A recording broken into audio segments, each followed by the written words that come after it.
नमस्कार दोस्तों, मैं हूं नेहा शुक्ला और आप देख रहे हैं दूरदर्शन का ज्ञानवर्धक कार्यक्रम जिसका नाम है डॉक्टर कहत हैं। दोस्तों, आज हम बात कर रहे हैं एक ऐसी स्वास्थ्य समस्या के बारे में जो कि भारत के विभिन्न क्षेत्रों में लाखों लोगों को चुपचाप प्रभावित कर रही है। एक ऐसी आनुवांशिक बीमारी जो कि आगे चल के जटिल रूप ले सकती है। ये है सिकल सेल एनीमिया, जिसे हम सिकलिंग भी कहते हैं। इसी बीमारी के संबंध में, इसके लक्षण, इसके कारण और उपचार के संबंध में विस्तार से हमें जानकारी देने के लिए आज हमारे बीच हैं रायपुर एम्स की जानी मानी doctor Suprabha Patel ma'am sickle cell anaemia की विशेषज्ञ हैं और प्रोफेसर हैं डिपार्टमेंट ऑफ बायोकेमिस्ट्री की। मैम, हम आपका बहुत बहुत अभिनंदन करते हैं। धन्यवाद मैम। तो सबसे पहले हम ये जानना चाहेंगे कि ये सिकल सेल एनीमिया होता क्या है और ये हमारे शरीर को किस तरह प्रभावित करता है।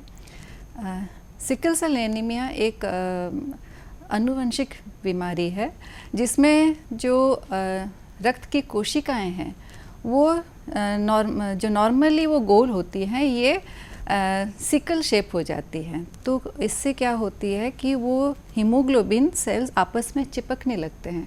आपस में चिपकने के वजह से वो ब्लड में उसकी गति को धीमी कर देते हैं और जितने अपने ऑर्गन्स हैं, ऑक्सीजन सप्लाई होती है, उसकी कमी हो जाती है, जिसके वजह से जो सिम्टम्स होते हैं सिकल सेल बीमारी में वो उत्पन्न होते हैं। जी मैम, तो ये बीमारी होने का कारण क्या होता है?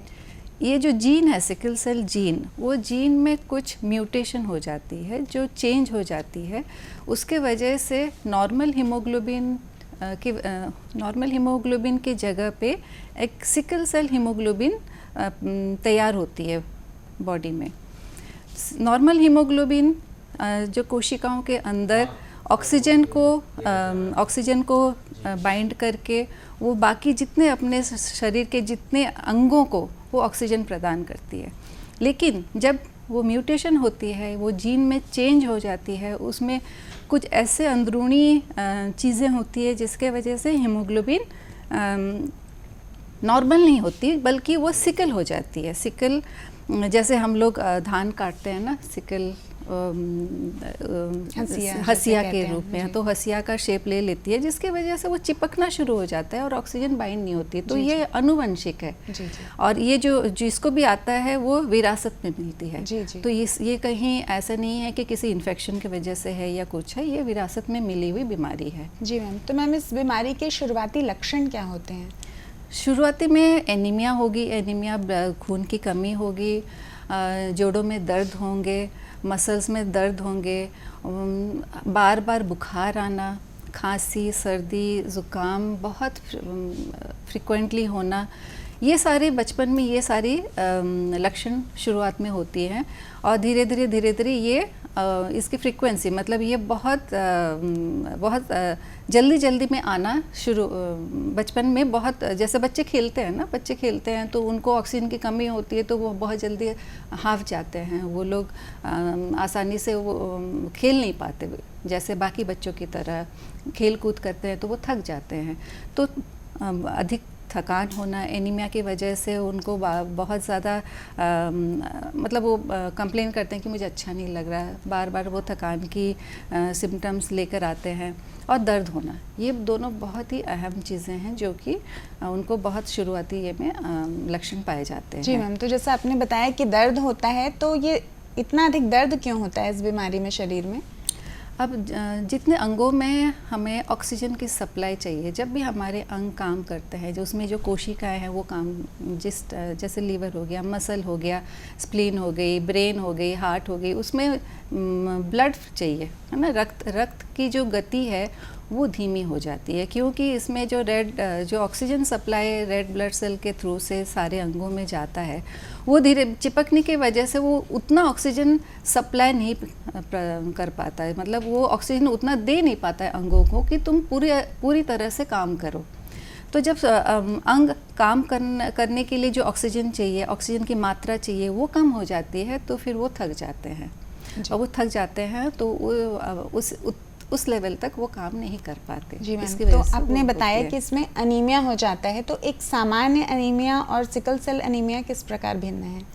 सिकल सेल एनीमिया सामान्य एनीमिया आयरन की कमी से ज़्यादातर होती है, तो अगर हम उनको आयरन की दवाई देना शुरू कर दें तो उसमें उनको एनीमिया से वो राहत मिलती है। लेकिन सिकल सेल एनीमिया इसमें कोई खाद्य पदार्थ मतलब लौह की कमी नहीं होती, जो आयरन की कमी से नहीं होती, कोई विटामिन की कमी से नहीं होती। इसमें जो रक्त की कोशिकाएं हैं वो नॉर्मल इंडिविजुअल में जिसमें सिकल सेल नहीं है वो 120 दिन तक रहते हैं, मतलब 3 से 4 महीने तक वो रहते हैं। लेकिन अगर सिकल सेल है तो वो 20 दिन 30 दिन से ज़्यादा नहीं रहते और उसमें टूटना शुरू हो जाते हैं। तो टूटने की वजह से वो जो रक्त कोशिकाएं धीरे धीरे कम हो जाती हैं और हमारी बॉडी उनकी सिकल सेल में बॉडी में इतनी मात्रा में कोशिकाएं बनने में असमर्थ होते हैं। तो इसकी वजह से रक्त की कमी की जो कोशिकाओं की कमी की वजह से, हीमोग्लोबिन की कमी की वजह से उनको एनीमिया होती है। जी मैम, जैसा आपने बताया कि ये आनुवांशिक बीमारी है, तो क्या नवजात शिशु में इसकी पहचान की जा सकती है?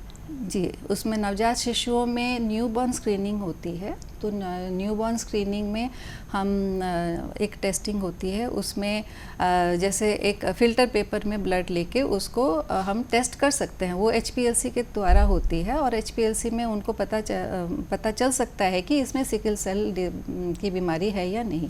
दूसरी है जेनेटिक टेस्ट। जेनेटिक टेस्ट में वो कंफर्म कर देते हैं कि इसमें सिकल सेल की बीमारी है कि नहीं।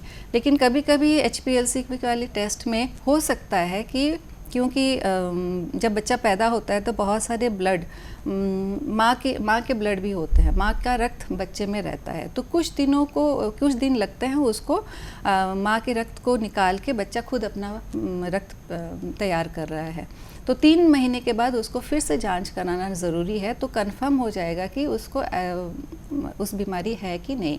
तो 3 महीने तक ज़्यादातर बच्चों में वो लक्षण होते नहीं है जो सिकल सेल में होने चाहिए। तो 3 महीने तक वो बचाव में रहता है और 3 महीने के बाद वो टेस्ट हम फिर से कर सकते हैं कंफर्म करने के लिए। जी, ये तो आपने बच्चों का बताया, क्या बड़ों में भी यही टेस्ट किए जाते हैं? हाँ, बड़ों में भी वही HPLC टेस्ट किए जाते हैं और HPLC टेस्ट में पता चल जाएगा कि सिकल सेल है, बीटा थैलेसीमिया है या और कोई सिकल सेल के वेरिएंट है, सिकल सेल C है, सिकल सेल D है, E है, हर कौन सी वेरिएंट की सिकल सेल है वो उनको पता चल जाएगा। तो HPLC की जो टेस्टिंग है वो बड़ों में भी की जा सकती है, बच्चों में भी की जा सकती है, गर्भावस्था में भी की जा सकती है। मैम, ये बीमारी कुछ खास क्षेत्रों में देखी जाती है, तो ये इसका क्या कारण है और ये भारत के किन क्षेत्रों में ज़्यादा पाई जाती है ये बीमारी?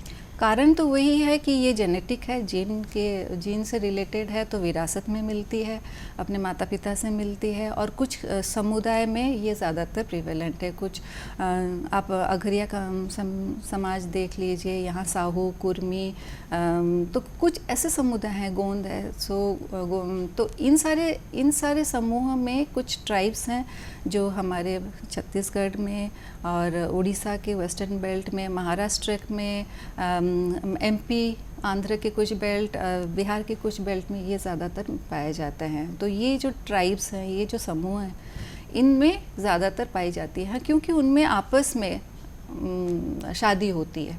तो क्योंकि आपस में शादी होती है तो वो सिकल सेल जीन उन्हीं समुदाय में ही घूमती रहती है और उनको इसीलिए नहीं पता कि अगर सिकल सेल है तो वो समुदाय से बाहर निकल के भी शादी कर सकते हैं। लेकिन इनके कल्चर में ऐसा है कि हमें समूह में करना है, उसी समुदाय में करना है, तो फिर इसकी वजह से उस समुदाय में ज़्यादातर मिलती है। जी, तो जैसा अगर उस समुदाय में भी वो विवाह कर रहे हैं तो क्या विवाह के पहले उन्हें टेस्ट करवा लेने चाहिए क्या? ये तो आजकल यही तो जागरूकता है कि आजकल शादी से पहले हमें कुंडली से ज़्यादा, अगर सिकल सेल की समुदाय हैं तो कुंडली से ज़्यादा सिकल सेल की कुंडली मिलाई जाए। तो सिकल सेल का निवारण में इसका बहुत महत्व रोल है। सिकल सेल के लिए अगर मैं बोलूँगी निवारण करना है या सिकल सेल एलिमिनेशन मिशन जो है, अभी आदरणीय नरेंद्र मोदी जी ने कहा है कि 2047 तक हमें एलिमिनेट करना है, हमें अपने यहाँ से निकालना है। तो उसके लिए हमें ये 3 चीज़ें बहुत ज़रूरी है। एक तो सजगता चाहिए, सक्रियता चाहिए और समझदारी चाहिए। तो समझदारी यही है कि हम आपस में शादी नहीं करके, शादी से पहले हम उनकी कुंडली नहीं मिलाने के बजाय हम सिकल सेल की कुंडली मिलाएं और ये ये पता करें कि हमारी जो जिससे शादी हो रही है उसमें सिकल सेल की जीन है या नहीं है। तो अगर सिकल सेल की जीन है तो हमें इसमें समझदारी दिखानी होगी कि उसमें हम शादी ना करें, और अगर शादी होती भी है तो जब हम बच्चा पैदा करें तो उसमें हम क्या क्या उपचार कर सकते हैं कि हमारा बच्चा सिकल सेल ना हो। जी मैम। मैम, तो क्या सिकलिंग की अगर समस्या हो तो गर्भावस्था में कोई जोखिम हो सकता है? गर्भावस्था में ज़रूर जोखिम होगा, क्योंकि सिकल सेल कोई गर्भावस्था में बच्चे को जो डेवलपमेंट बच्चा पेट में बढ़ रहा है उसके लिए उसका खाना पहुंचाना, उसको ब्लड देना, रक्त का चाप, वो सारी चीज़ें, रक्तचाप बढ़ जाते हैं। बच्चा थोड़ा सा अपने एज के हिसाब से छोटा रहता है और बच्चे में हो सकता है अबॉर्शन हो जाए। तो काफ़ी सारी सावधानियां उसमें बरतनी होती है और रेगुलर उनको नियमित रूप से उनको उपचार के लिए अपने डॉक्टर के पास जाना रहता है और रेगुलर चेकअप, नियमित रूप से उनको चेकअप कराना है और सारे ब्लड टेस्ट कराने हैं। कभी कहीं दिक्कत आ रही है तो उनको इमीडिएटली डॉक्टर के पास जाना है। दवाई क्या क्या लेनी है, कौन सी लेनी है, कौन सी बंद करनी है, ये सारी चीज़ें उनको डॉक्टर से पूछ कर फिर उनके आगे बढ़नी है, क्योंकि जोखिम है, ये नॉर्मल लोगों के जैसे गर्भावस्था नहीं होती और वो हमेशा जोखिम में ही रहते हैं। तो इनके निवारण के लिए उनको डॉक्टर की सलाह की ज़रूरत पड़ती है। जी मैम, बदलते मौसम का सिकल सेल की समस्या पे क्या प्रभाव पड़ता है? गर्मी और ठंड दोनों ही हानिकारक होते हैं। अभी जैसे गर्मी का मौसम है तो बहुत ज़्यादा गर्मी में जैसे 9 से 5 के बीच बच्चा या जो सिकल सेल वाले पेशेंट्स होते हैं वो ज़्यादातर गर्मियों में बाहर ना निकलें और ज़्यादा से ज़्यादा पानी लें। पानी अपने आप को हाइड्रेटेड रखें, पानी का भरपूर इस्तेमाल भरपूर मात्रा में पानी का सेवन करें। और सर्दियों में खासकर उनको अपने आप को गर्म रखना है, गर्म कपड़े पहनने हैं, दस्ताने पहनने हैं, मोजे पहनने हैं, क्योंकि नहीं तो सर्दी, खांसी, जुकाम ये बहुत ज़्यादा मात्रा में होती है और उनको इस सिकल क्राइसिस सर्दियों में भी हो जाती है। इसीलिए उनको गर्म कपड़े पहन के रखना है और अपने आप को हमेशा गर्म एनवायरनमेंट में, गर्म वातावरण में अपने आप को रखना है। ज़्यादा असर ठंड में एक्सपोज नहीं होना है, ठंडे पानी से नहीं नहाना है, रात को नहीं नहाना है, ये सारी चीज़ों को हमें ध्यान में रखनी रहती है। मैम, वक्त हो चला एक छोटे से ब्रेक का। दर्शकों, ये ज्ञानवर्धक चर्चा आगे भी जारी रहेगी। मिलते हैं छोटे से ब्रेक के बाद।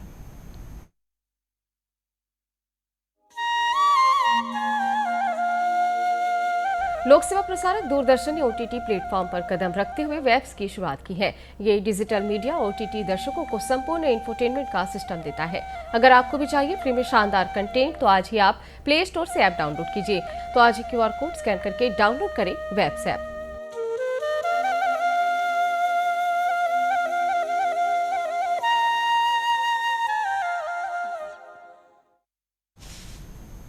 दर्शकों, आपका बहुत बहुत स्वागत है इस ब्रेक के बाद।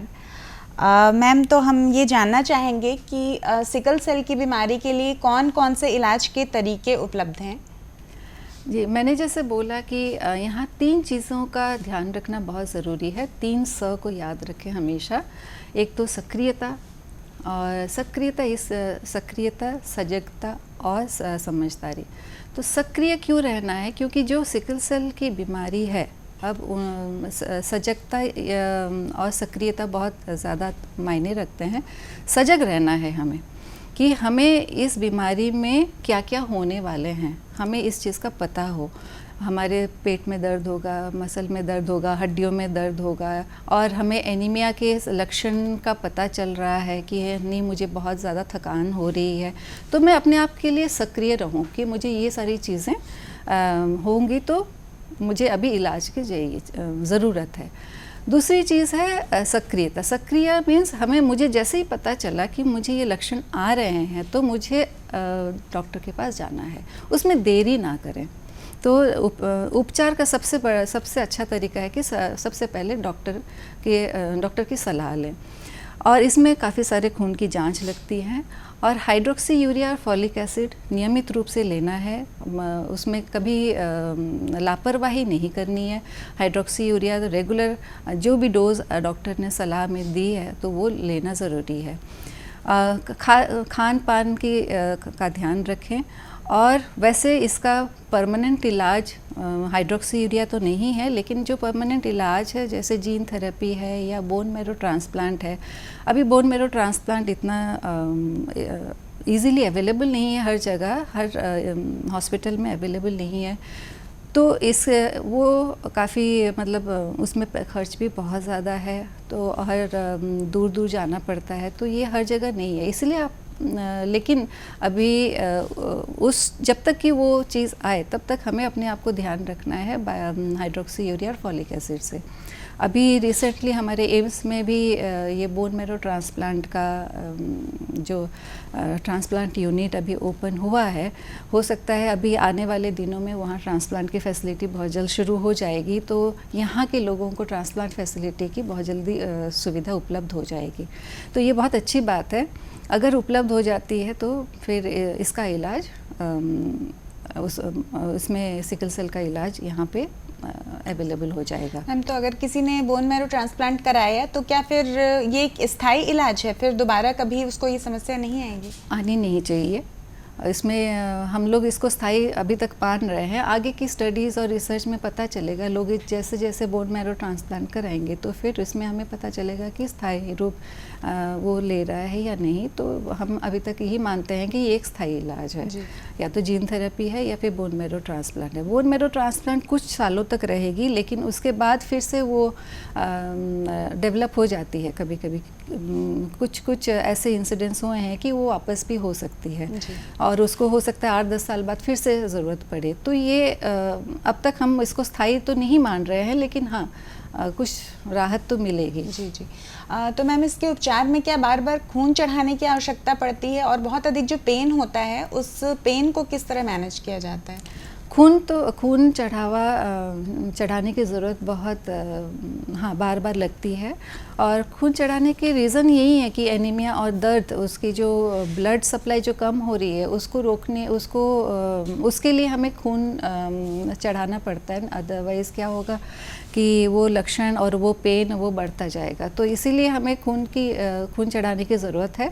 खून चढ़ाने इसीलिए इनको कुछ वैक्सीनेशंस भी बहुत ज़रूरी होती है, क्योंकि बार बार खून चढ़ाने की वजह से कुछ इन्फेक्शंस होने के भी चांसेस रहते हैं। बार बार खून चढ़ने की वजह से कभी कभी एक इम्यूनिटी में भी प्रॉब्लम आती है। तो खून चढ़ाना चाहिए, लेकिन ऐसा नहीं है कि ज़रूरी है। उसके लिए हमें डॉक्टर की सलाह लेना, प्रॉपर डॉक्टर की सलाह लेना ज़रूरी है इस खून चढ़ाने से पहले। मैम, सिकल सेल के मरीजों को अपने खान पान में क्या विशेष ध्यान देना चाहिए? खान पान वो अपने घर के दाल चावल सब्ज़ी जो भी उनको मन कर रहा है वो खाने में ऐसा कोई पाबंदी नहीं है। उनको बहुत पौष्टिक आहार लेने हैं, खूब मात्रा में प्रोटीन लेना है, दाल लेना है, दूध दही। हाँ, लोहा वाली पदार्थ हैं जैसे अपने मांस हो गए या चिकन हो गया, ये सारी चीज़ें जिसमें आयरन की मात्रा बहुत ज़्यादा है उस चीज़ों को थोड़ा निमित रखें, ज़्यादा अमाउंट में ना लें। साग सब्जी फल पूरी मात्रा में लें, और खूब सारा पानी पिएं। पानी, जूस, फ्रूट जूस, जो भी उनको छाछ, दही, लस्सी, पानी का सेवन खूब सारा करें। बच्चों में देखना, हर पेरेंट्स, हर माता पिता को देखना होगा कि बच्चे जब भी पेशाब कर रहे हैं वो पानी की तरह साफ़ हो, ऐसा ना हो कि वो पीला हो, क्योंकि पीला हो रहा है मतलब पानी की कमी है।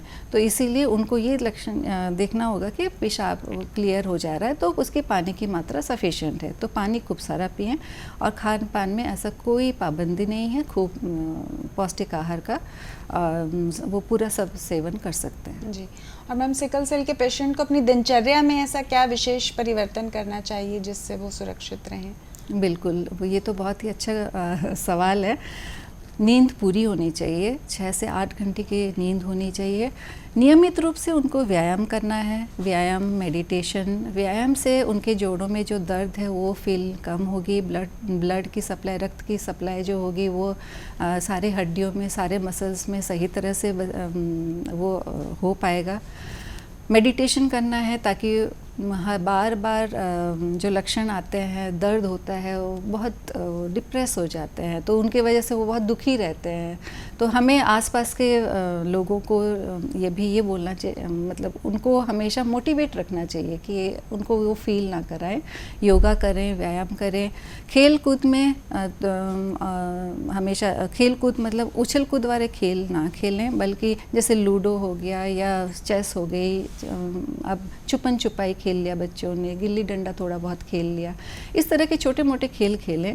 और जैसे गाने का शौक़ है गाना गाएं, चित्र या पेंटिंग का शौक़ है पेंट करें। इस तरह से वो अपने डे टू डे एक्टिविटी में, हर दिन के एक्टिविटी में अपने आप को उसमें सक्रिय रखें। जी मैम, इस बीमारी के कॉम्प्लिकेशंस, जटिलताएं क्या हो सकती हैं? कॉम्प्लिकेशंस में सबसे ज़्यादा होता है जो सीवियर एनीमिया की वजह से उनको हड्डी कूल्हे में उनकी AVN होती है, सिकल चेस्ट पेन होती है, उसको एक्यूट चेस्ट क्राइसिस बोलते हैं। तो लंग्स में और हार्ट में खून की कमी हो जाना, स्ट्रोक हो जाना, और ये जो चीज़ें हैं कॉम्प्लिकेशंस है, उससे बचने के लिए हमें नियमित रूप से जो दवाई और उपचार लेना है। मैम, इसके बचाव के लिए क्या हम कदम उठा सकते हैं? बचाव में हमें नियमित रूप से डॉक्टर से सलाह लेना है। हाइड्रोक्सीयूरिया को जो हमें डोज दिया गया है उसको नियमित रूप से लेना है, फॉलिक एसिड लेना है, अपने ब्लड टेस्ट नियमित रूप से करने हैं, खूब सारा पानी पीना है, अपने आप को स्वस्थ रखना है, व्यायाम रेगुलर करना है। शादी के टाइम पे हमें देखना है कि हमारी शादी जिससे हो रही है उसमें सिकलिंग की जीन है या नहीं। अपने आप को बचाने के लिए सक्रिय रहना है कि मुझे अगर लक्षण आ रहे हैं तो इमीडिएटली डॉक्टर के पास जाना है।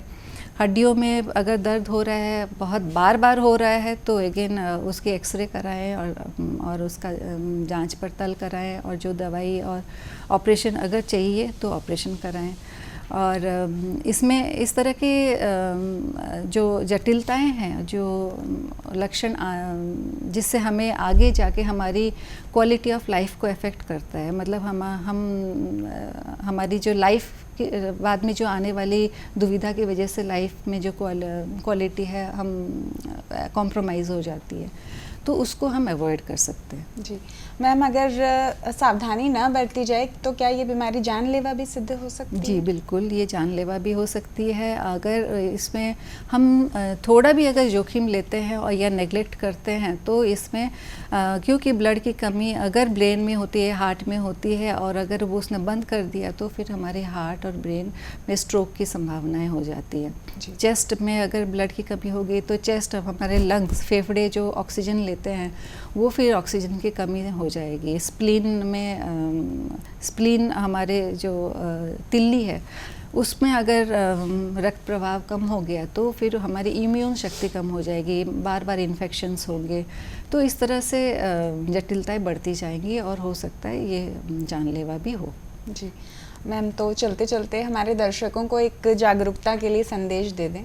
ये जागरूकता के लिए मैं यही बोलूँगी कि ये तीन स को हमेशा याद रखें, अपने लिए सजग रहें, अपने लक्षण को पहचानें, उस सक्रिय रहें कि जैसे ही लक्षण शुरुआत हो आप अपने डॉक्टर के पास जाएं, और समझदारी से आगे अपने वंश में ये आगे ना फैले, इसके लिए शादी से पहले ज़रूर अपने सहभागी के सिकल सेल की टेस्ट ज़रूर कराएं, और ध्यान दें कि शादी करनी है या नहीं। गर्भावस्था में ज़्यादातर अगर आप सिकल सेल हैं तो गर्भावस्था में प्रीनेटल स्क्रीनिंग होती है, प्रीनेटल स्क्रीनिंग एम्स में भी होती है, तो उसकी सुविधाएं अभी उपलब्ध हैं। आप प्रीनेटल स्क्रीनिंग कराएं। प्रीनेटल स्क्रीनिंग में अगर बच्चा सिकल सेल पाया जाता है तो आगे माता पिता इसका डिसीजन ले सकते हैं कि उसको रखना है या नहीं।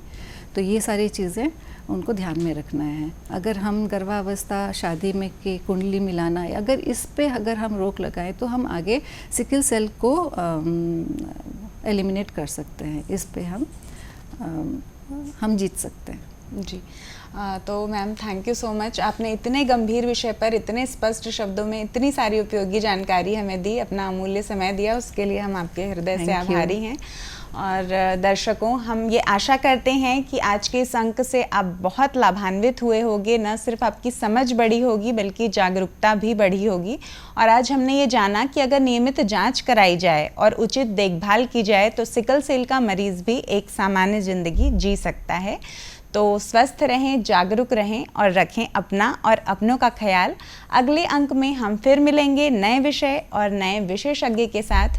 तब तक के लिए नेहा शुक्ला का प्यार भरा नमस्कार।